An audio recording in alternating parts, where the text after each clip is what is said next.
কথা বলার আগে একটা কথা একটু বলে নিই, সেটা হলো যে আমি গতকালকে আমার চুয়েটে একটা টক ছিল, সেটা শেষ করেছি হলো 12টার সময়। 3টার সময় চিটাগাং থেকে আমি ঢাকাতে বিকেলে পৌঁছেছি, বিকেলের ফ্লাইটে আমি ঢাকা থেকে যশোরে এসেছি। এই একই সময়ে ইউজিসিতে কতগুলো প্রজেক্টের ইভালুয়েশনের কাজ চলছিল এবং সেখানে তারা আমাকে ভীষণভাবে চাচ্ছিলেন। 4-5 দিনের প্রোগ্রাম, কিন্তু আমি সেটা স্কিপ করেছি।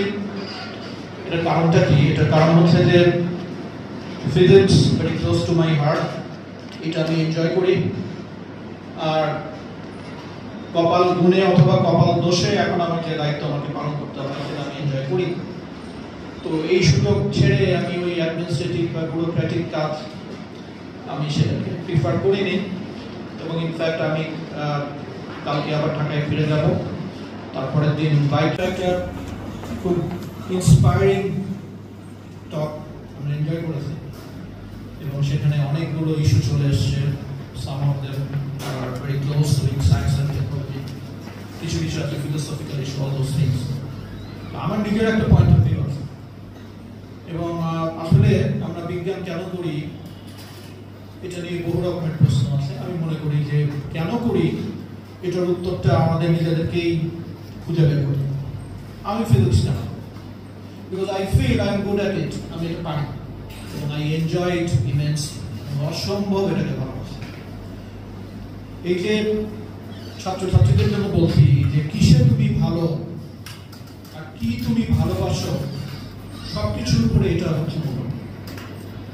যে সমস্ত ফিল্ডে আমি কাজ করি সেই সমস্ত ফিল্ডের ভিতরে অনেক কিছু আছে যে ইট is very much close two application. মানুষের জীবন, মান ইত্যাদি ইত্যাদি সব জায়গাতে এগুলোর ভূমিকা রাখার বিপুল সম্ভাবনা আছে এবং রাখছে। And there are certain aspects যেটা এই মুহূর্তে কেউ যদি বলে যে এটার অ্যাপ্লিকেশন কি, how it will change the life of people, absolutely not. আমি যে ম্যাগনেটিক অর্ডার নিয়ে চিন্তা করি অথবা আমি স্ট্রংলি কোরিলেটেড ইলেকট্রনিক সিস্টেমের যে অ্যাসপেক্টগুলো নিয়ে আমার মজা লাগে, এই মজা লাগাটাই আমার জন্য যথেষ্ট। এগুলোর অ্যাপ্লিকেশন কি হবে, at this moment I am not bothered at all. Application কি হবে, when we have a very good understanding, অ্যাপ্লিকেশনের মতো অ্যাপ্লিকেশন হবে। I am not thinking about that at all. আমি পছন্দ করি, আমি ভালোবাসি এবং it enriches my life. এটা অনেক বড় একটা মোটিভেশন। সো এই কথাটা এই জন্য বলছি যে science, technology, whatever be your discipline, যে কে কিভাবে অ্যাপ্রোচ করবে it is very much individual. কার কি ভালো লাগে এবং কে কোনটা ভালো পায়, এটা সবচেয়ে বেশি ইম্পর্টেন্ট। আমার ভিউ এটা, you don't have to agree. আমি রাজশাহী ইউনিভার্সিটি থেকে এসেছি, একটুখানি একটা কথা বলা প্রয়োজন, সেই জন্য একটা slide then I will go back to the business. আমার পদার্থবিজ্ঞানের প্রতি আমার যে ভালোবাসা এটা এখান থেকে শুরু। এই আমি যখন বিজনেস ডিপার্টমেন্টে ভর্তি হলাম, এর আগ পর্যন্ত আই ওয়াজ কোয়াইট এইমলেস এবং আমি এখনো মনে করি যে আমরা কতগুলো জিনিসকে খুব বেশি ভ্যালু দিই না। ছোটবেলায় আমরা রচনা লিখি না, এইম ইন লাইফ মুখস্থ করি, তারপরে লিখি উদ্দেশ্যবিহীন জীবন, কি বলে হালহীন নৌকার মতো, all those things. You never know তুমি কখন কিসের প্রেমে পড়বে এবং কোনটা ক্লিক করবে, ইউ নেভার নো। এবং ছোটবেলা থেকেই তোমাকে এটা বসে থাকতে হবে যে আমি ওটাই করতে চাই। এটাই ইটস মাই পার্সোনাল ভিউ। এটা খুব যে কাজের কথা তা না। তুমি হয়তো ফিজিক্স করতে চাও, কিন্তু তুমি যখন ফিজিক্সের ভিতরে ঢোকা শুরু করেছো তুমি দেখলে অ্যামেজিং, এর চেয়ে চমৎকার জগৎ তো আর দুনিয়াতে দুটো নেই, এবং তুমি হুকড হয়ে গেলে এবং তোমার বাকি জীবনে যা হওয়ার তা হয়ে গেল। তাই আগে থেকেই যে তুমি সবকিছু ঠিক করে শুরু করতে পারবে, এটা very much overrated. You cannot do that, life is not like that.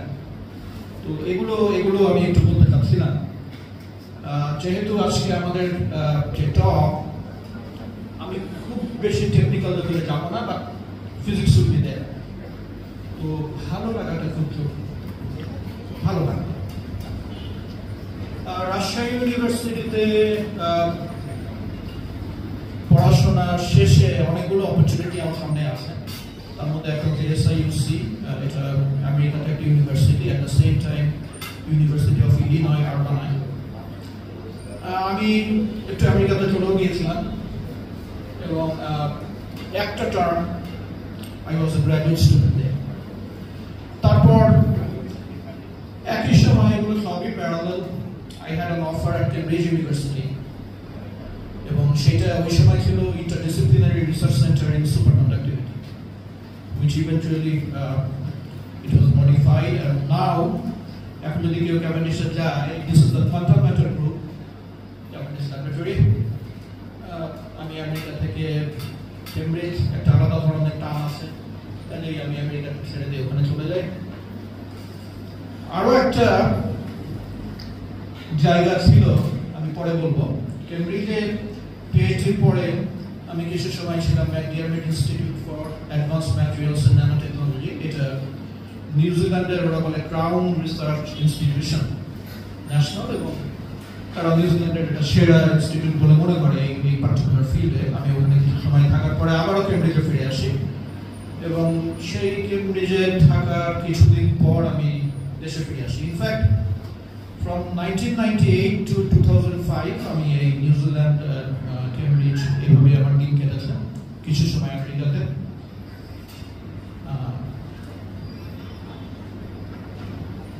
ICTP has played a very big role. আমি 6 বছর অ্যাসোসিয়েট ছিলাম এবং বহুবার আমাকে ভিজিট করতে হয়েছে। এই কথাগুলো ইটস নট অ্যাবাউট মি, আমি আসলে যে কথাগুলো এগুলো পরে বলবো তার সাথে রিলেটেড। এটা আমার নিজের কোনো কথা না, আমার আসলে ঋণ শিকার। আমি প্রত্যেকটা ইনস্টিটিউশন থেকে আমি শিখেছি এবং আমি এখন যেখানে দাঁড়িয়ে আছি তার পেছনে এই সমস্ত ইনস্টিটিউটের অনেক ভূমিকা আছে।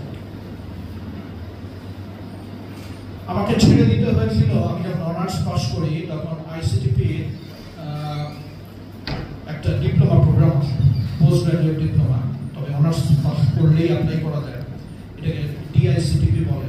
I couldn't go there, এবং আমি আজও এটা রিগ্রেট করি এই জন্য যে বলতে পারে যে আপনি আমেরিকা গিয়েছিলেন, আপনি এখানে পোস্ট ডক করেছেন, আপনি কিন্তু আসলে শেখার জন্য ICTP diploma program was very good. I was selected for this program in the field of condensed matter physics, কিন্তু ওই যে আমেরিকা যাবো না, ইটালি যাবো না, বিলেতে যাবো না, কি করবো, এই করতে করতে কোনো না কোনোটাকে ছাড়তেই হয়। তো আমি এখনো এই বয়সের ব্যাপারে একটা কথা বলি, পরে বলবো। আমি এটা রিগ্রেট করি যে আমার ট্রেনিংটা প্রবাবলি আরেকটু বেটার হতো যদি আমি এই ডিপ্লোমাটা করতাম। সো সবগুলোই প্রয়োজন। আর এই বয়স চুল দেখে বয়স বোঝা যায় না। কিছুদিন আগেও চুলে রং করা হতো, এখন টোটালি বন্ধ করে দিয়েছি। আমার 2 কন্যার কি বলবো যে তাদের ইয়েতে যে বাবা চুল রং করা বন্ধ করো, আমি আর তাদের কথা রাখতে গেলে চুল রং করা সম্পূর্ণ বন্ধ করেছি। আমার কাছে নবীন এবং প্রবীণের আমার নিজের একটা ডেফিনিশন আছে। যতদিন আমি শিখছি ততদিন প্রবীণ হওয়ার আমার কোনো সুযোগ নেই। আর যেই মুহূর্তে তুমি শেখা বন্ধ করে দেবে, তোমার চুল যতই কালো হোক তুমি গেছো। So you always remember that. মানুষের নবীনতা, মানুষের জীবন নির্ভর করে যে তুমি কতটুকু শিখছো, কিভাবে শিখছো এবং শিখতে চাও। As long as you learn, বার্ধক্য কখনো তোমাকে ছুতে পারবে। তো এটা এখন তোমাদের জন্য ইম্পর্টেন্ট না, কারণ তোমাদের তো কি বা বয়স আছে, আমারও বয়স নাই, চুল দেখে বয়স অবশ্য, কিন্তু শেখা বন্ধ করলে জীবন থেমে যায়। So you remember that.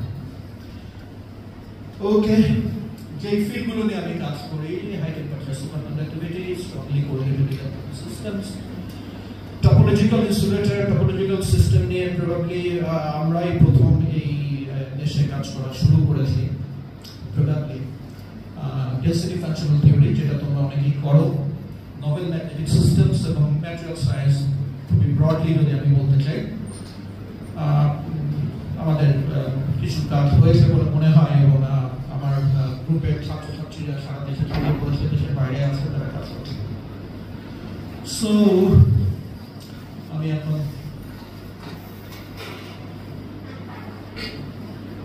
Battery কোথায় একটু সমস্যা করছে। Coming back to the business, আমি সুপারকন্ডাক্টিভিটি নিয়ে কথা বলবো। সুপারকন্ডাক্টিভিটি কি জিনিস সুপারকন্ডাক্টর কি জিনিস নাম শুনে বোঝা যায় a conductor which is super আসলে সুপার না অ্যাবসলিউটলি সুপার কিন্তু it's much more than that এটা একটা ইলেকট্রনিক ফেজ অফ ম্যাটেরিয়াল আমরা যখন ফেজ নিয়ে কথা বলি তখন বারবার আমরা পানির উদাহরণ দিই যে আমি পানির বোতল ছাড়া নড়াচড়া করি না লিকুইড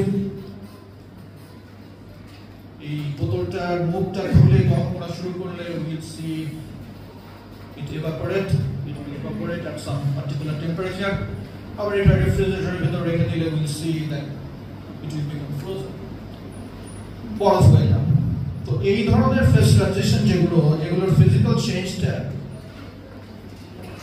আমরা চোখে দেখতে পাই সেগুলো বোঝা খুব সহজ পানি বাষ্প বরফ we can see the physical appearance তার প্রপার্টি আমরা হাত দিয়ে ফিল করতে পারি বরফ শক্ত লাগে পানির মতো লাগে কেটল থেকে যখন বাষ্প বের হয় তখন সেটা বাতাসের মতো লাগে গরম বাতাস সো এগুলো আমরা খুব সহজে ফিল করি কিন্তু আসলে ফেজ ট্রানজিশনের সাথে যে জিনিসগুলো ফিজিক্সের দিক থেকে রিলেটেড সেগুলো হচ্ছে ফেজ ট্রানজিশনের ফলে নতুন নতুন ধর্ম একটা বস্তু একই বস্তু ডিপেন্ডিং অন ফেজ ট্রানজিশন নতুন নতুন ধর্ম প্রদর্শন করে যেমন পানির সারফেস টেনশন কিন্তু এটাকে যখন আমি বাষ্পে পরিণত করি তখন এর কোনো সারফেস টেনশন থাকে চেঞ্জ ইন দ্য প্রপার্টি এই পানিকেই যখন আমি বরফে পরিণত করি it has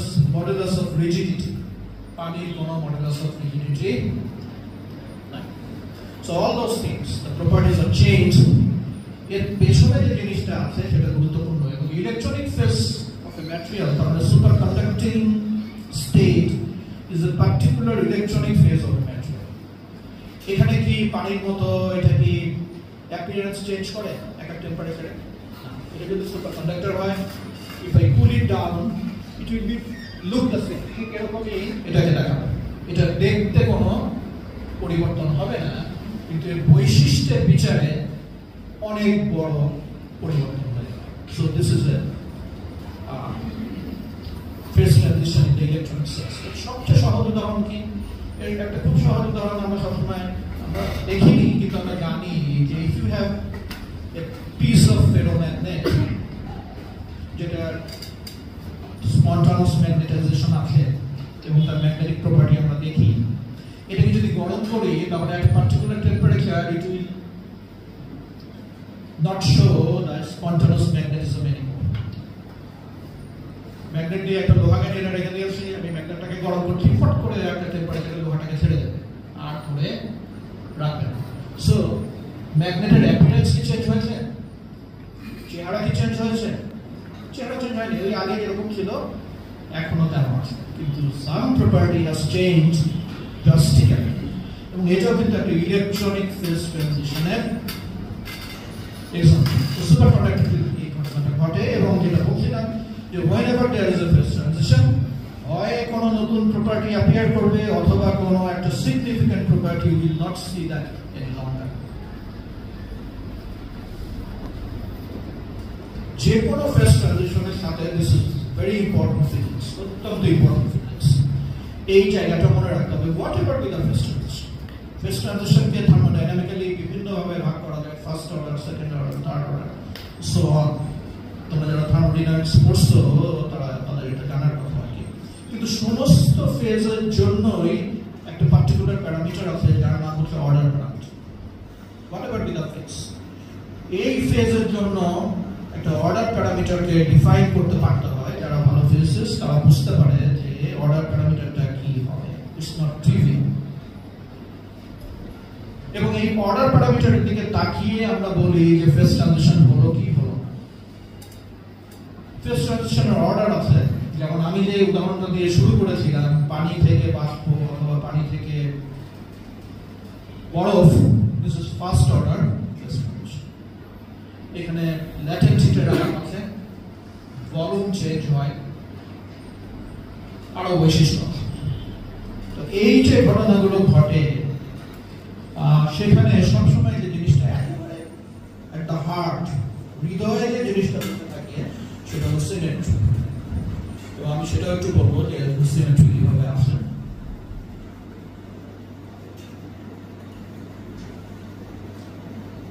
এখানে order parameter, this is magnetic system.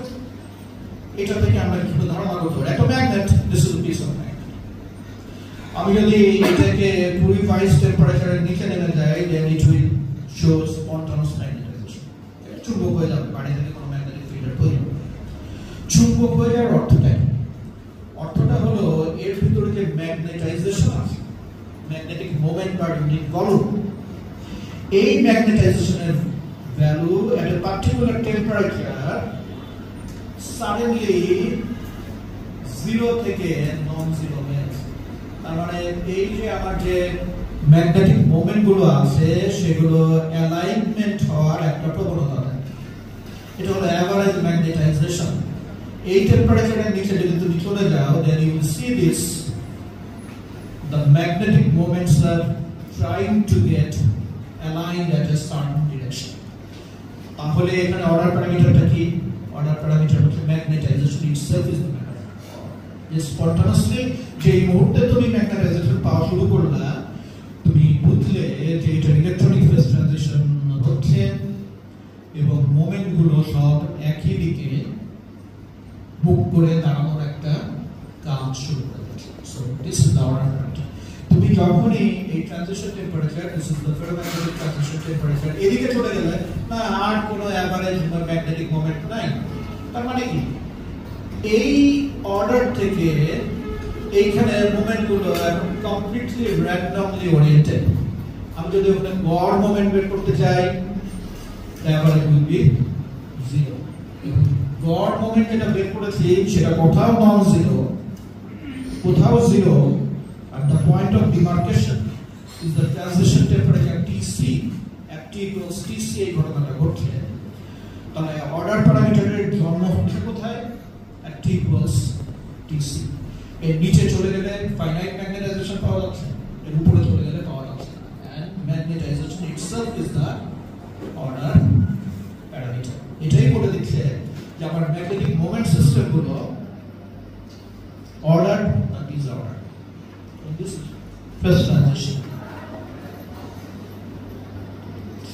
Superconductivity এগুলো আবিষ্কারের গল্পটা বলবো। এই ছবিটা খুবই কমন। অ্যামেরিকান অনেস্ট 1911-তে সুপারকন্ডাক্টিভিটি আবিষ্কার করেন এবং এই যে ছবিটা এটা ক্লাসিক। তিনি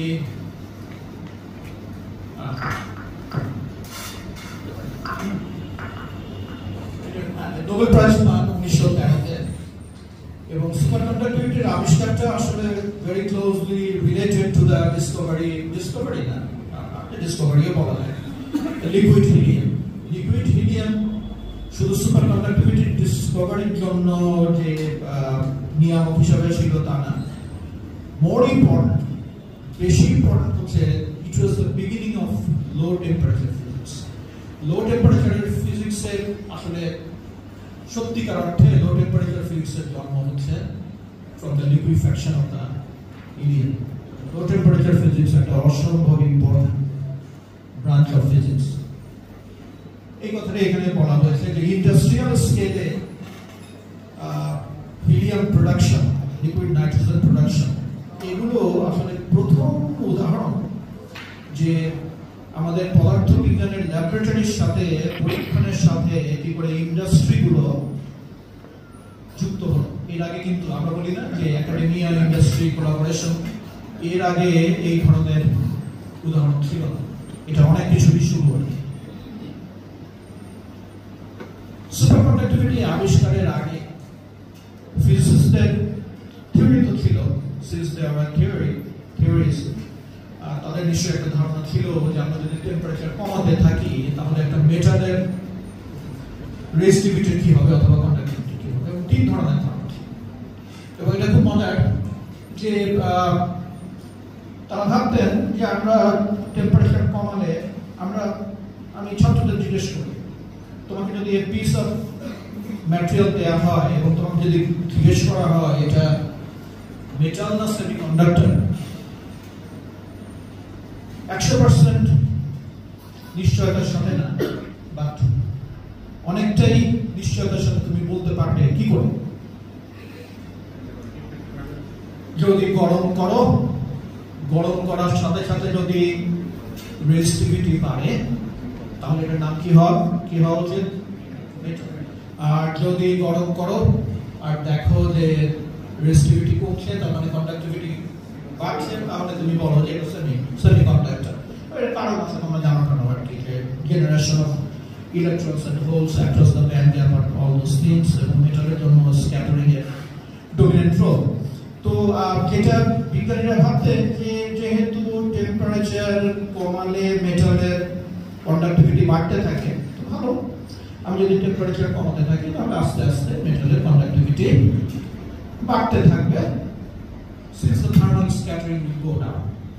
আর একদল ভাবলেন যে টেম্পারেচার যদি কমাতে থাকি তাহলে whatever be the metal, কিছু তো ইম্পিউরিটি থাকবে, সেই ইম্পিউরিটি কন্ট্রিবিউশনটা থাকবে, একটা ফাইনাইট রেজিস্ট্যান্স থাকবে, কিন্তু রেজিস্ট্যান্সটা আস্তে আস্তে কমে যাবে। এবং 3 নম্বর যে অ্যাপ্রোচটা ছিল, এটা বেশিরভাগ বিজ্ঞানীদের ছিল, তার কারণ ওই সময় তাদের অ্যাটমিক মডেল সম্পর্কে একটা ধারণা ছিল। তারা যেটা বলতেন সেটা হলো, আমি যদি টেম্পারেচার কমাতে থাকি তাহলে যেই মেটালের ভিতরে যে ইলেকট্রনগুলো নড়াচড়া করে বেড়ায় তাদের থার্মাল কাইনেটিক এনার্জি কমে যাবে, ওই অ্যাটমগুলো ওদেরকে ধরে ফেলবে, তাই না? কোর ইলেকট্রনগুলো কিন্তু ধরেই ফেলবে। তার মধ্যে শুধু কোর ইলেকট্রন না, এখন টেম্পারেচার কমিয়ে দিয়েছে, ইলেকট্রনের এনার্জি অনেক কম, অ্যাটম ওকে ধরে ফেলবে। অ্যাটম যদি তাকে ধরে ফেলে তাহলে কি অবস্থা হবে? It will become insulating because we will no longer have mobile charge carriers. এটা ছিল তাদের, যে কে বললো যে আস্তে আস্তে কমতে থাকবে, কেবল আস্তে আস্তে কমতে কমতে স্যাচুরেটেড হয়ে যাবে, আর কেউ বললো হ্যাঁ একটু কমে, কিন্তু খুব যখন থার্মাল এনার্জি কমে যাবে, অ্যাটমগুলো যখন ধরে ফেলবে তখন it will become insulated, resistance আর কমবে না, এক লাফে অনেক বেড়ে যাবে। কিন্তু নেচার কমন সেন্স, নেচার যে ঘটনা ঘটায় এটা সবসময় প্রেডিক্ট করা যায় না, এবং সুপার কন্ডাক্টিভিটি একটা অদ্ভুত ঘটনা, এর কোনোটাই ঘটে।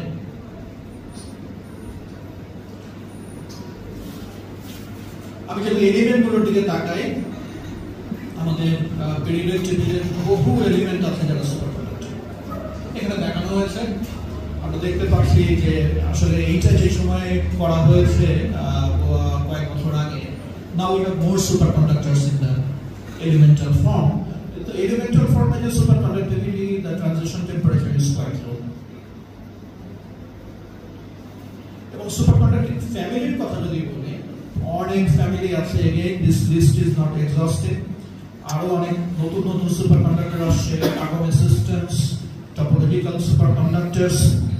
আমি বোধহয় এখানে হাইড্রাইডের কথা লিখিনি, এখানে হাইড্রাইড নাই, এগুলো সবই খুব প্রমিনেন্ট ক্লাস অফ সুপারকন্ডাক্টরস, এবং অনেক নতুন নতুন সুপারকন্ডাক্টর আসছে। আমার নিজের পার্টিকুলার ইন্টারেস্ট হচ্ছে কপার অক্সাইড সুপারকন্ডাক্টর, এখানে যে কিউক্রেটস বলে এদেরকে। তাহলে ব্যাপারটা কি দাঁড়ালো, যে একটা তো কন্ডাক্টিভিটির আলাদা, যে sharply, very sharp, finite resistivity থেকে একটা পার্টিকুলার ট্রানজিশন টেম্পারেচার একেবারে রেজিস্টিভিটি জিরো হয়ে যায়। এখানে একটা প্রশ্ন আছে, এটা কি আসলেই জিরো? আমরা বলবো এটা জিরোর যত কাছাকাছি তুমি চিন্তা করতে পারো তত জিরো, এটাকে জিরো বললে কোনো অসুবিধা। এবং এটার একটা এক্সাম্পল হচ্ছে যে আমার যদি একটা সুপার কন্ডাক্টিং লুপ থাকে, আমি যদি ওই লুপে due to the variation of magnetic field একটা কারেন্ট ইনডিউস করতে পারি, একটা লুপ, কিছু না। তোমরা জানো যে Faraday's law, you can induce current in the loop. তুমি যদি ওই লুপে কারেন্ট ইনডিউস করতে পারো, তারপরে ম্যাগনেটটা পকেটে নিয়ে তুমি যদি চলে যাও, তাহলে অর্ডিনারি কন্ডাক্টর হলে কি হবে? তুমি ম্যাগনেটটা নিয়ে চলে যাবে, ওই কারেন্টও বন্ধ হয়ে যাবে।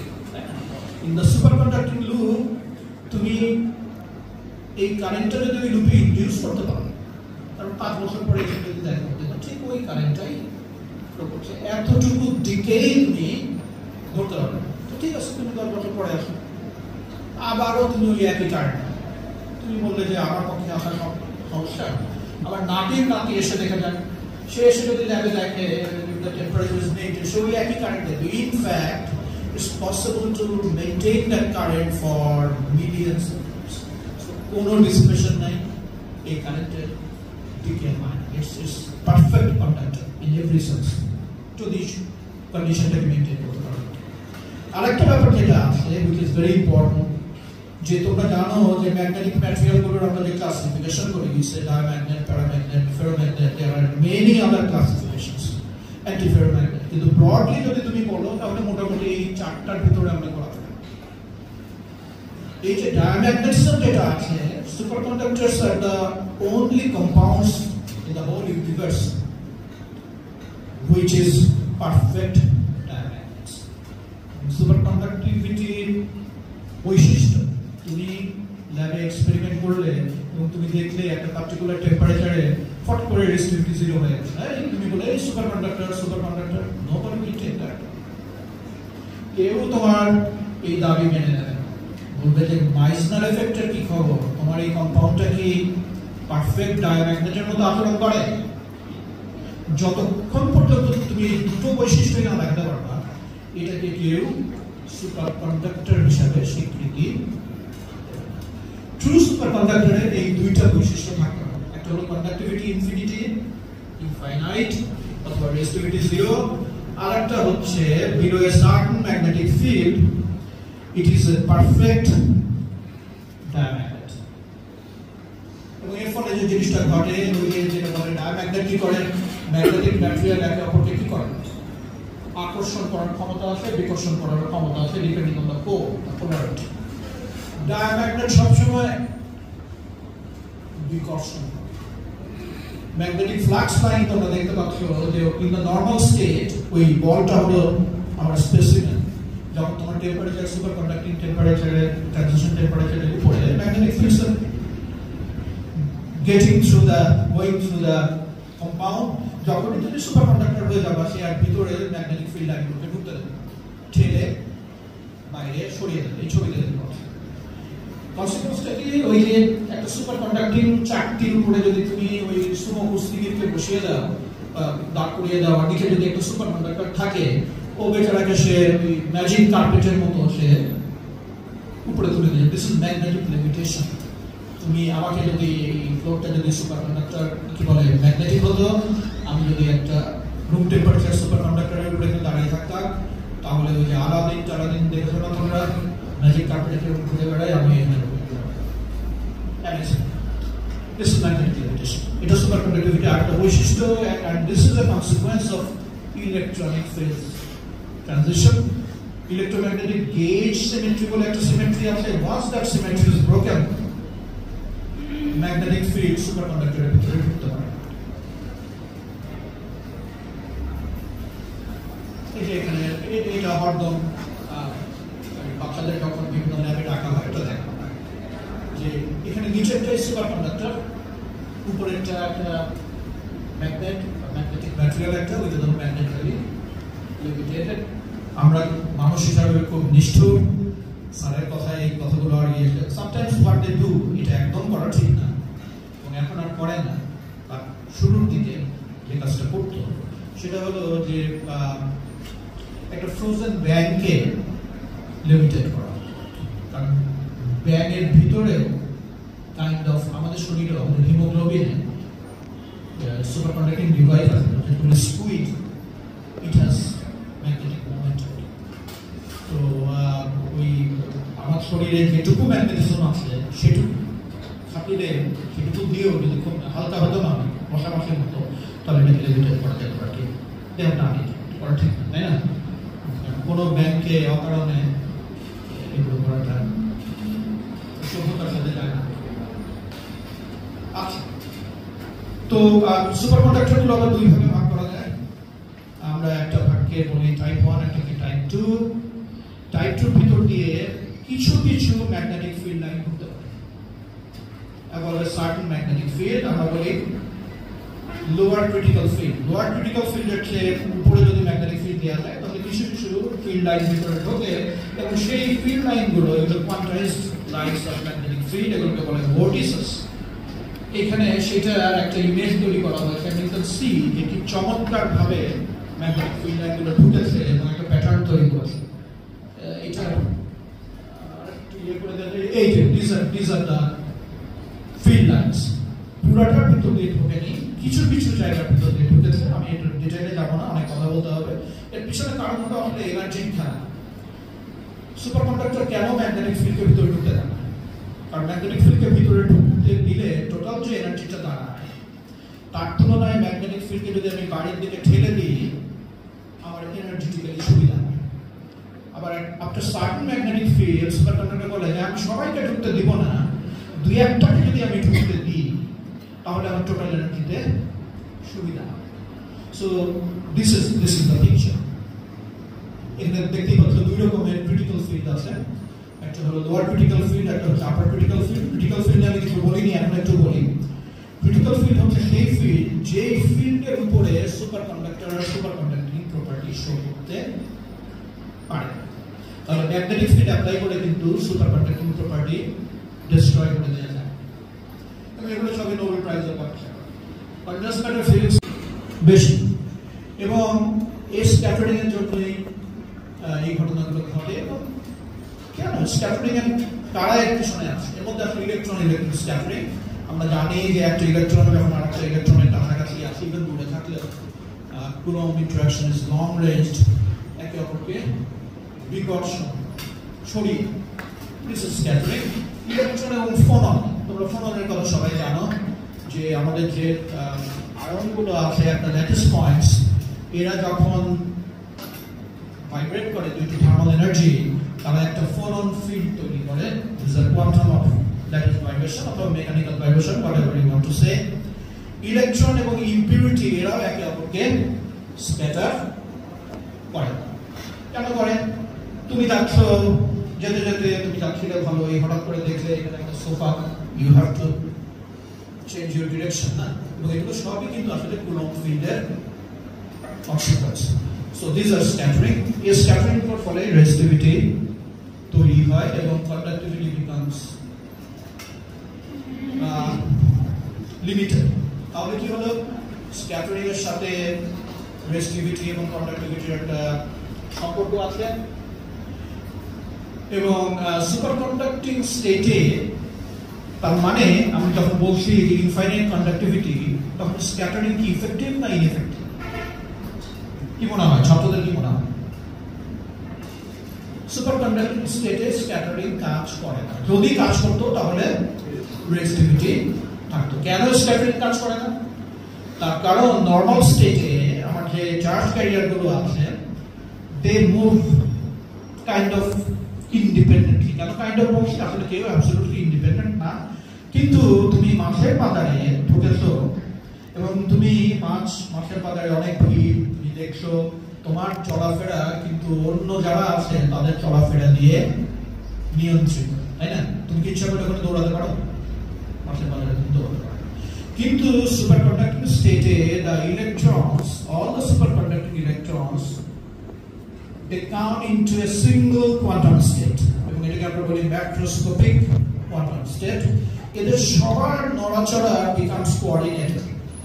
মাছের বাজারে তোমরা যদি সবাই মার্চ করে দাও একটা অ্যাভারেজ দূরত্ব মেনটেন করে, এবং আবার সবাই সবার হাত ধরে, তাহলে কি একটা লোকাল পারটারবেশন এর মধ্যে কোনো একজনকে ছুটিয়ে দিয়ে অন্য জায়গায় নিয়ে যেতে পারবে?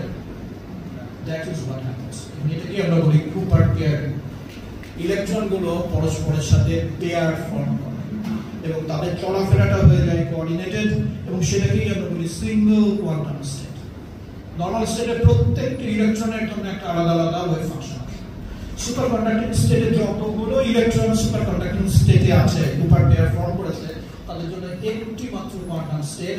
এবং ওই স্টেট থেকে একদমকে ছুটিয়ে নিতে গেলে তোমার এনার্জি অনেক এনার্জি লাগে, যে এনার্জিটা নর্মাল স্ক্যাটারিং সেন্টার গুলো প্রোভাইড করতে পারে। সো এরা স্ক্যাটারিং ছাড়াই এরা ফ্লো করে এবং যার ফলে আমরা ইনফাইনাইট কন্ডাক্টিভিটি পাই। ঠিক আছে, এটা খুব ইনস্ট্রাকটিভ, এটা পছন্দ করি। অন্য কথা না বলে এটা বলি, সুপারকন্ডাক্টিভিটির আবিষ্কার আমরা বলেছিলাম 1911-তে, এবং এর একটা truly microscopic theory, quantum mechanical description, এটা পাওয়া গেল 1997 মধ্যে কত বছর আছে? 46 বছর ধরে মানুষ জিনিসটা দেখছে, কিন্তু মানুষ জানে না যে হোয়াট ইজ গোয়িং অন। মানুষ জানে না বলে কি মানুষ চেষ্টা থামিয়ে দিয়েছিল? থামিয়ে দেয়নি। এবং কারা কারা চেষ্টা করেছিলেন, দ্য লিস্ট ইজ এন্ডলেস। কিন্তু তুমি যদি লিটারেচার সার্ভে করো দেখবে যে Niels Bohr, Albert Einstein, Heisenberg, Max Born, Feynman, Felix Bloch, Landau, এরা হচ্ছে ফিজিক্সের আমি বিশ্বাসী মানুষ। ওই কি বলবো, পয়গম্বর টাইপের শব্দ আমাদের কাছে অন্য একটা মিনিং আছে, কিন্তু এরা অলমোস্ট ওই পিক টাইপের ফিজিক্সের সব বড় বড় যে সমস্ত আউলিয়া আছে, এরা হচ্ছে সেই সমস্ত আউলিয়া। তো এই আউলিয়া সাহেবরা যদি 46 বছরে একটা প্রবলেম সলভ না করতে পারেন, তাহলে বোঝা যায় না যে প্রবলেমটার ম্যাগনিটিউড কেমন, কোন ধরনের জটিল একটা প্রবলেম। এটা থেকে আমরা কি শিক্ষা নিব? এটা থেকে আমরা শিক্ষা নিব ওনারা তো ওনারা, আমি যদি কোনো কিছু না পারি, দুঃখ পাওয়ার কিছু না। খুব বড় বড় মানুষ অনেক কিছু পারে না। সো আমার কাজ হলো চেষ্টা করা এবং বোঝার চেষ্টা করা। না পারাটা খুব বড় মেজার না, মেজার হচ্ছে আমি কতটুকু শিখলাম, কতটুকু জানলাম, কতটুকু পারলাম। তো এরা প্রত্যেকে কিন্তু নোবেল লরিয়েট। শেষ পর্যন্ত যেটা থেকে একটা ইঙ্গিত পাওয়া গেল যে সুপার কন্ডাক্টিভিটি আসলে ওইভাবে বোঝা যাবে না, অন্য একটা ব্যাপার আছে, সেটা হলো এলিমেন্টাল সুপার কন্ডাক্টর গুলোতে দেখা গেল যেমন মার্কারির অনেকগুলো আইসোটোপ আছে। আমি যদি এক মার্কারির সুপার কন্ডাক্টিং ট্রানজিশন টেম্পারেচার যদি আমি এক আইসোটোপে মেজার করি, তার মানে এক ম্যাস নাম্বার নিয়ে যদি মার্কারি নিই, atomic number is the same. আমি যদি আরেকটা নাম্বারে যাই, তাহলে একটু করে super conducting transition temperature change হয়ে যাচ্ছে। তো বিজ্ঞানীরা তো বলবেন, আমি সবসময় বলি যে আমি সারা জীবন প্রচুর বোকামি করছি। ওই বোকামি বাইরে আর কিছু নেই, কারণ পড়ি তো মাস্টারি আর পড়াই তো ফিজিক্স। দুনিয়াদারি বোঝার জন্য আমার কিছুটা বুঝতে ভালো, কিন্তু সবসময় যে বুঝবোই আমার কোনো কথা। তো কথাটা হইলো তারপরেও আমি বায়াসড। ফিজিসিস্টদের চেয়ে স্মার্ট পিপল আর দুনিয়াতে নাই। অন্যরা অনেক কথা বলতে পারে, বহু কথা বলতে পারে, আমার কথা হলো ফিজিসিস্টদের চেয়ে স্মার্ট পিপল আর দুনিয়াতে নাই। এরা অঙ্ক বোঝে, এরা প্রকৃতি বোঝে, এবং এরা ভিতরে দেখার ক্ষমতা এক্স্যাক্টলি কি হচ্ছে, যে কথাটা স্যার বলছেন। তোর মাথাটা যদি ফিজিক্সের জন্য তৈরি হয়ে যায়, তুমি অনেকের চেয়ে ভালো রাজনীতি, অর্থনীতি, ধর্ম এবং সমাজ করবে। কিন্তু তুমি ধরা খাবে বলে যাবে না, তুমি অনেকের মতো হয়তো দুষ্টুমিটা করবে না, দুনিয়াটা অনেকটা দুষ্টুমি তো চলে। ওই জন্যই আমরা ভুল খাই, অনেক কিছু বুঝি, কিন্তু তারপরেও ভুলই আমাদের কপালে বেশিরভাগ সময় চলে যায়। বাট উই ডু আন্ডারস্ট্যান্ড একটা জিনিসের ভিতরে কি করে ঢুকতে হয়, উই হ্যাভ দ্যাট ট্রেনিং। তো ওইটা নিয়ে দুঃখ করো, তোমরা হচ্ছে সবচেয়ে স্মার্ট। এই বিশ্ববিদ্যালয়ে তোমরা হচ্ছে সবচেয়ে, বাইরের কেউ থাকতে হয়তো আমি কিছু বলবেনি, আমি যেটা বলছি এটা পক্ষপাত বলতে হবে আসলে। তো তারা যেটা দেখলেন যে ওই আইসোটোপিক এক্সচেঞ্জের ফলে super conducting transition temperature change হচ্ছে, কি সর্বনাশ। তোমরা জানো যে যখন আইসোটোপ চেঞ্জ করি, ইলেকট্রনিক প্রপার্টিতে খুব একটা চেঞ্জ হয়। তাহলে electronic property, electronic configuration, orbital energies, এগুলো অলমোস্ট একই, কিন্তু সুপার কন্ডাক্টিং ট্রানজিশন টেম্পারেচারে একটা পার্থক্য তৈরি। তাহলে নিশ্চয়ই সামথিং ইজ দেয়ার। তারাও এটার সাথে সাথে তাদের মাথায় আসলো, যেহেতু খুব বুদ্ধিমান, যে মার্কারির যে অ্যাটমগুলো আছে, ম্যাস চেঞ্জ করলে যেই জায়গাটাতে অবভিয়াসলি চেঞ্জ আসবে সেটা হলো ফোনন ফ্রিকোয়েন্সি। তোমরা জানো হারমোনিক অ্যাপ্রক্সিমেশন আছে, তাই না? ওমেগা সমান square root of k over m. M এর পরিবর্তন হলেই ওমেগাতে পরিবর্তন, কারণ ইলেকট্রনিক প্রপার্টিজ, আমি শেষ করি। ইলেকট্রনিক প্রপার্টিজ যেহেতু ইলেকট্রনিক কনফিগারেশনের উপর নির্ভর করে এবং আইসোটোপিক চেঞ্জের ফলে সেটা চেঞ্জ হয় না, তাহলে চেঞ্জ হচ্ছে ভাইব্রেশনাল প্রপার্টিতে। তাহলে ফোনন ইজ প্লেইং এ, তাহলে কি করতে হবে? সুপার কন্ডাক্টিভ বুঝতে গেলে আমাকে ইলেকট্রন ফোনন ইন্টারঅ্যাকশন যেতে হবে, and that was the indication. এবং এইটাতে যখন মানুষ গেল মানে কুপার পেয়ার ফর্মেশনটা তাহলে কি করে হচ্ছে? কুপার পেয়ার ফর্মেশন হচ্ছে যে দুটো ইলেকট্রন যে পেয়ার ফর্ম করবে এবং কি বলে ম্যাক্রোস্কোপিক গ্রাউন্ড স্টেটে যাবে উইথ ম্যাক্রোস্কোপিক ওয়েভ ফাংশন, সেটা করতে গেলে তো একটা মিডিয়েটর লাগে। তোমরা জানো একটা ইলেকট্রন যে আরেকটা ইলেকট্রনকে রিপালস করে অথবা একটা প্রোটনকে অ্যাট্রাক্ট করে, এখানে মিডিয়েটিং ফিল্ডটা কে দেয় কেউ জানো? ফোটনস। ইলেকট্রোম্যাগনেটিক ইন্টারঅ্যাকশনে আমাদের যে গেজ বোসন আছে সেটা হলো ফোটন। তাহলে এখানে যে ইন্টারঅ্যাকশনটা হবে সেটা ইলেকট্রন ফোটন হবে না, এটা হবে ইলেকট্রন ফোনন। ফোননও কিন্তু একটা বোসন। এবং তারা এমন ভাবে হ্যামিল্টনিয়ানটা লিখলেন এবং সেটা সলিউশন করলেন যেখানে দেখা গেল যে if you have strong electron phonon interaction, দুটো ইলেকট্রনের মধ্যে যদি স্ট্রং ইন্টারঅ্যাকশন মিডিয়েট করা যায় ভায়া ফোনন, তাহলে দুটো ইলেকট্রনের কি হওয়ার কথা? একটা আরেকটাকে রিপালস করার কথা। But that repulsion can be overcome by this electron phonon interaction. এবং সব মিলে যেটা হবে যে একটা নেট ইন্টারঅ্যাকশন থাকবে যেটা হলো অ্যাট্রাকটিভ। এবং অ্যাট্রাকটিভ ইন্টারঅ্যাকশন কি তৈরি করে? আবারও ছাত্রদের জিজ্ঞেস করি কি তৈরি করে? অ্যাট্রাকটিভ ইন্টারঅ্যাকশন বাউন্ড সিস্টেম তৈরি করে। হাইড্রোজেন অ্যাটমে ইলেকট্রনটা লেগে থাকে না নিউক্লিয়াসের সাথে, কারণ প্রোটন এবং ইলেকট্রনের মধ্যে অ্যাট্রাকটিভ ইন্টারঅ্যাকশন আছে এবং it is forming A bound. তাহলে ইলেকট্রনগুলো যাদের একে অপরকে রিপালশন করার কথা, তাদের ভিতর যদি কোনোভাবে অ্যাট্রাকশন চলে আসে, they can also constitute a bound system. এবং দুটো ইলেকট্রন যখন এরকম বাউন্ড সিস্টেম তৈরি করে, it becomes a Cooper pair. এবং এই বিদ্যাটা আসলে হচ্ছে লিওন কুপারের মাথা থেকে। He was a graduate student under John Bardeen, এবং সেখান থেকে প্রথম সুপার কন্ডাক্টিভিটির মাইক্রোস্কোপিক থিওরি আসলো। বাউন্ড সিস্টেম তোমরা দেখেছো? কে কে দেখেছো bound system?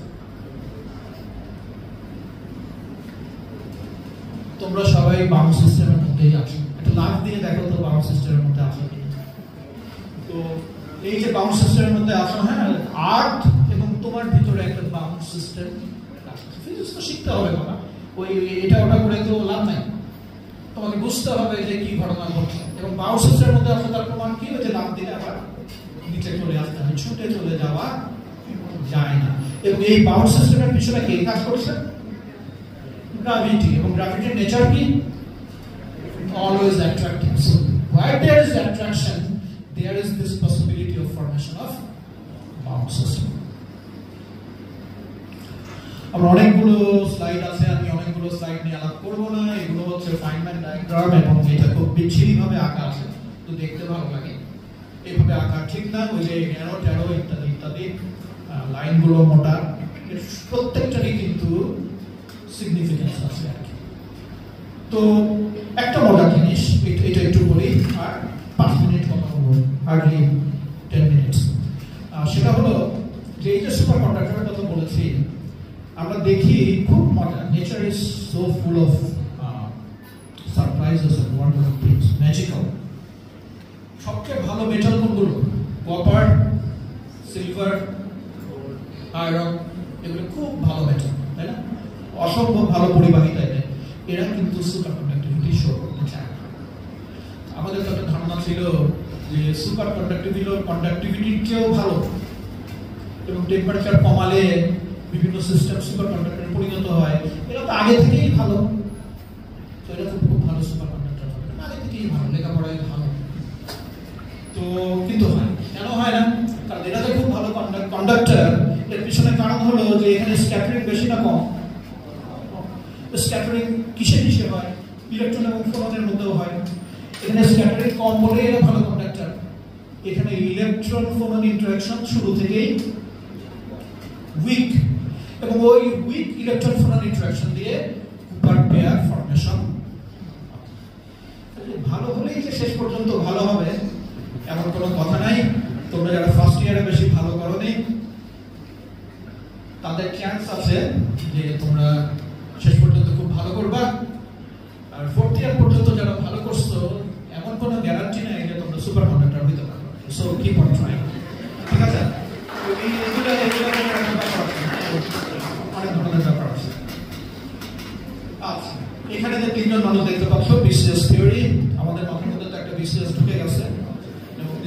unfortunate, but at the same time I cannot blame you, কারণ আমরা একটা আর্থসামাজিক রাজনৈতিক পরিস্থিতির ভিতরে বড় হই, এগুলো তোমাদের হাতে না। বার্ডিন, কুপার এবং শ্রিফার, এখানে জন বার্ডিনের নাম কয়জন শুনেছ? অল্প কিছু ছাত্রছাত্রী। তোমরা জানো কিনা যে মানব ইতিহাসে যে আবিষ্কারগুলো একেবারে সত্যি সত্যি ইতিহাসে মোড় ঘুরিয়ে দিয়েছে, তার মধ্যে একটা হচ্ছে ডিসকভারি অফ ট্রানজিস্টর। এবং বার্ডিন এই ট্রানজিস্টর আবিষ্কারের পেছনে অত্যন্ত বড় ভূমিকা রেখেছিলেন এবং তার জন্য বার্ডিন একবার নোবেল প্রাইজ পেয়েছিলেন। বার্ডিন একমাত্র ফিজিসিস্ট যিনি জীবনে দুইবার, একবার হচ্ছে ট্রানজিস্টরের তার কন্ট্রিবিউশনের জন্য, আর একটা হলো সুপার কন্ডাক্টিভিটির মাইক্রোস্কোপিক থিওরি। ট্রানজিস্টরের আবিষ্কার ইলেকট্রনিক্সের জন্য যেরকম একটা বড় সবচেয়ে গুরুত্বপূর্ণ একটা পয়েন্ট, সুপার কন্ডাক্টিভিটিতে পটেনশিয়াল আছে, এটা যদি আমরা আনলক করতে পারি, এটাও মানব সভ্যতার চেহারা পাল্টে দেবে। That will be the person, ওই পাশে তখন আমরা ভাষা শিখছি। এই ভদ্রলোক ইজ আনপ্যারালেলড। হয়তো ভবিষ্যতে যখন সুপার কন্ডাক্টিভিটি তার সমস্ত গ্লোরি নিয়ে আমাদের এভরিডে লাইফে চলে আসবে, তখন আমরা বুঝবো যে উনি কি করছে। নাম অত শোনা যায় না, কারণ অত ক্যারিসমা থাকতেন না। ওই বলা হয় যে ওই ইন্স্যুরেন্সের ব্যাগ নিয়ে ঘুরে বেড়ায় না, অথবা ওষুধ বিক্রি করে বেড়ায় ট্রেনে, ওনার চলাফেরাটা ওইটাই। তো ওই রকম তাকে নিয়ে কাহিনী, রোমান্টিক উপন্যাস, সত্য মিথ্যা মিশিয়ে এটা সেটা বলা, সেইটা সেভাবে হয়নি। বাট আমরা যারা ফিজিক্সের ছাত্র, ওই মাস রিমেম্বার। আচ্ছা, তাহলে ওখানে কি কথাটা ছিল যে একটা পটেনশিয়াল হচ্ছে ডিউ টু দ্য ইলেকট্রোফোরন টাকলিং, আর একটা হচ্ছে যে কুলম্ব রিপালশন। এই দুইটার যোগফল যদি নেগেটিভ হয়, then you will have a power system. একটা রিপালসিভ, একটা অ্যাট্রাকটিভ, দুইটা যোগ করে যদি আমি দেখি যে রিপালশনকে ছাপিয়ে উঠে কিছু অ্যাট্রাকশন আছে, then two electrons can form a pair superconducting category. তো এইটা এখানে সুপার কন্ডাক্টিং গ্যাপ ইকুয়েশন আছে। টাইম পারমিট করলে আমি পুরোটাই দারুণ একটা মজার ঘটানো হয়েছে, বাট আমাকে স্কিপ করতে হবে, এগুলো একটুখানি ছেড়ে দিতে হবে। যখনই বাউন্ড সিস্টেম ফর্ম করে, তখন ফার্মি সারফেস আনস্টেবল হয়ে যায় এবং ফার্মি সারফেসের উপরে এবং নিচে একটা গ্যাপ ওপেন হয়, এটাকে সুপার কন্ডাক্টিং গ্যাপ হয়। ওই গ্যাপটাকে না টপকাতে পারলে তুমি কুপার পেয়ারকে ভাঙতে পারো। এবং সেই জন্যই ordinary scattering at low temperature in the superconducting state এতখানি এনার্জি সিস্টেমে সাপ্লাই দিতে পারে না যাতে এই সুপারকন্ডাক্টিং গ্যাপ টপকে যাওয়া যায়। আর যতক্ষণ না টপকাবে, ততক্ষণ দিস ম্যাক্রোস্কোপিক কোয়ান্টাম কোহেরেন্স বজায় থাকে এবং there will be no scattering. এটা একটা পেপার, এটা ফিজিক্যাল রিভিউ লেটার্সে এসেছিল। এটাই হচ্ছে আমি বলবো যে ফিজিক্সের ইতিহাসে শ্রেষ্ঠ পেপারগুলোর মধ্যে একটা। তোমরা যখন একটু বড় হবে, অনেকে হয়তো বড় হয়ে গেছো, পড়ে তুমি খুব সামান্যই বুঝবে, কিন্তু তোমাকে বুঝতে হবে যে ইনসাইট কোন জিনিসকে ইনসাইট বলে এবং আসলে জিনিয়াসটা কোন। এই যে আমি শেষের দিকে চলে এসেছি, যখন সুপার কন্ডাক্টিভিটি নেই, এটা ডেন্সিটি স্টেটস, এটা ফার্মি লেভেল, এখানে কোনো গ্যাপ নেই। when you are below TC, মানে সুপার কন্ডাক্টিং স্টেটে চলে গেছে, around the Fermi level a gap has been opened। এই যে 2 ডেল্টা যেটা দেখতে পাচ্ছ, এটাই হলো super conducting gap. as long as this gap exists, একটা স্যাম্পল সুপার কন্ডাক্টিভিটি শো করবে। তুমি যখন টেম্পারেচার বাড়াতে থাকো এবং যখন সুপার কন্ডাক্টিং ট্রানজিশন টেম্পারেচারের উপরে চলে যাও, তখন যে ঘটনা ঘটে, এইখানে যে পেয়ার্ড ইলেকট্রন গুলো আছে তারা সবাই এদিকে চলে আসতে পারে দুটো থার্মোডাইনামিক্স, এবং তখন এইটা আর এইটার ভিতরে আর পার্থক্য থাকে না এবং সুপার কন্ডাক্টিভিটি চলে যায়। এখানে অনেকগুলো কথা আছে। 4.1 ডিগ্রি সেলসিয়াসে আমরা সুপার কন্ডাক্টিভিটি আবিষ্কার করেছিলাম। তারপরে প্রায় 70 বছর সুপার কন্ডাক্টিভিটি যে ট্রানজিশন টেম্পারেচারের যে উন্নতি সেটা 23 ডিগ্রিতে যে ঠেকেছিল, তারপরে কপার অক্সাইড সুপার কন্ডাক্টরগুলো আসলো এবং কপার অক্সাইড সুপার কন্ডাক্টরগুলো আসার পরে এক লাফে 23 ডিগ্রি থেকে আমরা 164 ডিগ্রি কেলভিনে চলে গেলাম, 164 ডিগ্রি কেলভিনে চলে গেলাম 1994-এ। তারপরে আবার আমরা 21 বছর বসেছিলাম।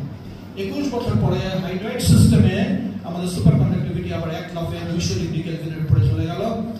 এখন কিছুটা ডিসপুট আছে, আমরা প্রায় রুম টেম্পারেচারের কাছাকাছি টেম্পারেচারে সুপার কন্ডাক্টর পাচ্ছি, কিন্তু আমরা খুব খুশি হতে পারছি না, কারণ এই সুপার কন্ডাক্টিভিটি পাওয়া যায় মেটালিক হাইড্রোজেন সিস্টেমে আন্ডার এক্সট্রিম প্রেশার। এত বেশি প্রেশার দিতে হয় যে প্রেশার দেওয়াটা অলমোস্ট একটা ইম্পসিবল ব্যাপার, এবং এই প্রেশারে যদি সুপার কন্ডাক্টিভিটি পাওয়া যায় এটার প্র্যাকটিক্যাল অ্যাপ্লিকেশন ইম্পসিবল, কারণ ওই প্রেশার তুমি মেনটেন করতে পারবে না। তো আমাদের এখন উদ্দেশ্য হলো হাই টেম্পারেচার সুপার কন্ডাক্টিভিটি খুঁজে বের করা, যেটা অ্যাম্বিয়েন্ট কন্ডিশনে এই সুপার কন্ডাক্টিভিটি শো করতে পারে। তো এইখানে টাইম ভার্সেস টিসি দেখানো হয়েছে, যে কথাটা বলছিলাম। এখানে আবিষ্কার এতদিন এইটুকু উঠেছে যে এই কপার অক্সাইড গুলো চলে আসলো লাভ দিয়ে, এরকম আর একটা লাভ আমাদের দরকার। যত রকমের কনডেন্স ফেজ আছে সুপার কন্ডাক্টিভিটি সবচেয়ে widely explored. 250,000 papers have been published, এবং আমি এটা এখানে দাঁড়িয়ে বলতেই পারি যে ভিতরে প্রবাবলি 80% কোনো কাজের পেপার পাবলিশ করলে যে সেটা কাজের হবে এমন কোনো কথা না। একটা নতুন জিনিস আসছে, কেউ ভালো করে বুঝতে পারছে না, যে যার চিন্তা ভাবনা নিয়ে পেপার পাবলিশ করেছে, বেশিরভাগই কাজের না। But science is like this, এই অকাজের কাজ হতে হতে কিন্তু একটা কাজের কাজ হয়ে যাবে, এটা কোনো খারাপ জিনিস না। আমি কপার অক্সাইড সুপার কন্ডাক্টর নিয়ে কোনো কথা বলবো না, আমার সময় নাই। এটার ফেস ট্রানজিশন নিয়েও কিছু বলবো না, এখানে অদ্ভুত সব ইন্টারেস্টিং ব্যাপার আছে, but time will not permit.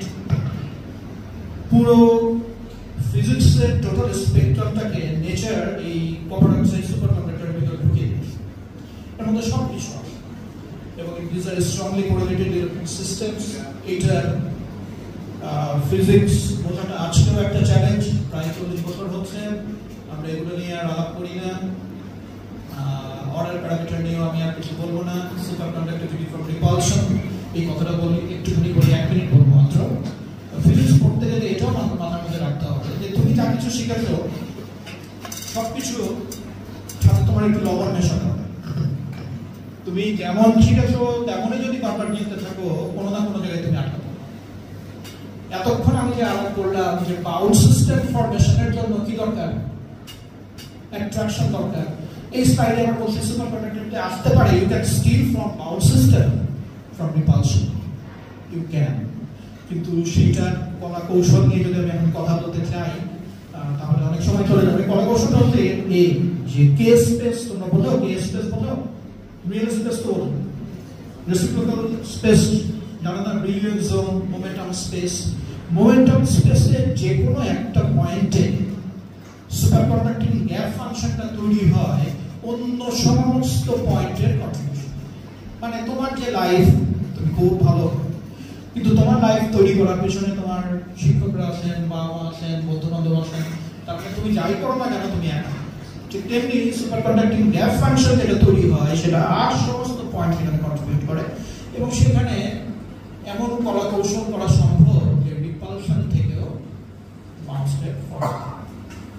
তো ক্লিয়ারিং এর জন্য বোসন লাগবে, ফোনন হতে পারে, ম্যাগনাম হতে পারে, কোয়ান্টাম ফ্ল্যাকচুয়েশন হতে পারে, অন্যান্য অনেক বোসন নিয়ে চিন্তা হতে পারে। মড ইনসুলেটর নিয়ে আর কিছু বলতে চাই না। এই ছবিটা একটু দেখাতে চাই, একদম শেষে চলে এসেছি। এই যে ভদ্রলোকদের দেখতে পাচ্ছ, তারা সবাই খুব স্মার্ট, দেখতে শুনতে ভালো, কাজে তার থেকেও ভালো। এরা প্রত্যেকে নোবেল লরিয়েট, এবং এরা প্রত্যেকে সুপার কন্ডাক্টিভিটি নিয়ে কাজ করে। সো সুপার কন্ডাক্টিভিটি যদি কাজ করো তাহলে এরকম জায়গাতে ছবিটা চলে আসতে পারে, এটা একটা মোটিভেশন। ঠিক আছে, সো ইউ শুড ট্রাই। আমি যখন যাই, আমি গেছি 1998-এ, আর নিখিল মঠ 1996-এ মারা গেছেন, কিন্তু উনি আইআরসি ডিরেক্টর ছিলেন। আর একটা কথা বলি, শেষ, আসলে শেষ, আমি এমনি টানছি। এই যে pair formation, it happens because of attraction. রিপালশনের কথাটা বলেছিলাম, ওটা ফুট নোটে রেখে দাও, ওটা বিশেষ অনুষ্ঠিত।